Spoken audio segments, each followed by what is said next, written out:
The project is consulting with young interfaith people about healthy relationships.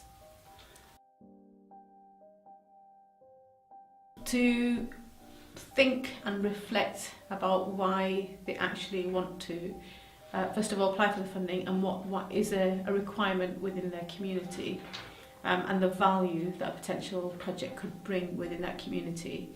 And also thinking a little bit outside of the box in terms of is the project going to bring something new? Could it be done differently as well? A lot of contacting of different community members. So, for example, the project was based on the understanding that we would be able to reach out to young Sikh, Muslim and Christian community members, and that they were young, and then I contacted some of the community connectors, not just from the faith-based organisations in terms of churches, gurdwaras and mosques. I also contacted some of my own contacts from other projects that I'd done, contacting people via Facebook, and whether they had any Sikh friends, for example, Muslim friends, even using WhatsApp. So for me it was a case of making sure that I use new and different tools so that it's not just the usual suspects who appear. I think it was the fact that we provided a safe space for people to have conversations. So not just the fact that young people could come together, because they can come together anyway, it was the fact that because the project itself was sensitive around healthy relationships and we wanted people to be open and honest, the first requirement was around consent, so making sure people were aware that we would be recording the conversation but that their names would be anonymised in a final report.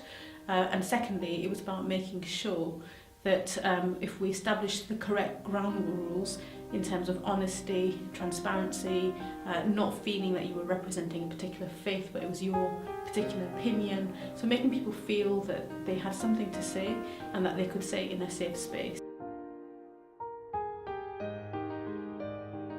They have been. I found, for example, in the particular area within Sparkhill where we were basing the project, there is already existing good work and good links between members of the Muslim and the Christian communities, but I also realised that if we were to broaden out and include the Sikh communities, the challenge was to kind of make sure that the Sikh community was represented, and it was quite hard for me because I don't have many links within the Sikh community, but secondly, because of the topicality of the healthy relationships aspects, I found, for example, that some of the members of the Sikh community weren't fully engaging in the sense of feeling that they could be safely represented in that space. So that's been one challenge.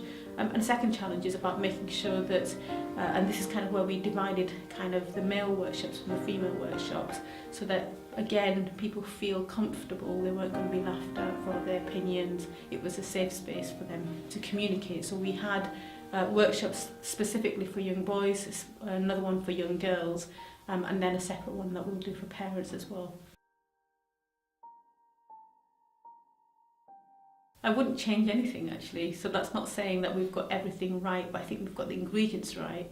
But also I think that we have to recognise that because of the diversity of spaces within Birmingham, someone who you would think of belonging, for example, to the Muslim faith, it doesn't reflect some of the cultural kind of changes taking place. So for example, a Muslim person does not just represent someone from the South Asian community, it could even be someone from the Somali community, and that's a changing kind of cultural dynamics.